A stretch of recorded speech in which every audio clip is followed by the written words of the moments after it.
মুনাজাতটি মন ছুঁয়ে গেল। হে আল্লাহ, আমি জানি না আমি অতীতে কত পাপ করেছি, কত ভুল করেছি, না জেনে না জেনে কত নামাজ কাজা করেছি, কার গীবত করেছি, কত কিছু দেখে হিংসে করেছি। আস্তাগফিরুল্লাহ। আমায় ক্ষমা করুন আমার রব। হে আল্লাহ, আমায় এমনভাবে তৈরি করেন যেন এসব থেকে মুক্তি পেতে পারি।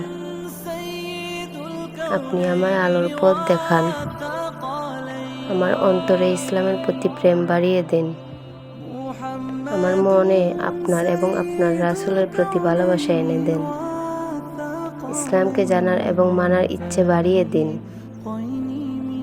হে আল্লাহ, বিপদ আসার আগে থেকে আপনি আমাকে রক্ষা করুন, বদনজর থেকে রক্ষা করুন, আমাকে পাপ থেকে দূরে থাকার তৌফিক দান করুন। আমিন। ভিডিওটি ভালো লাগলে লাইক, কমেন্ট এবং চ্যানেলটি সাবস্ক্রাইব করে দিবেন প্লিজ।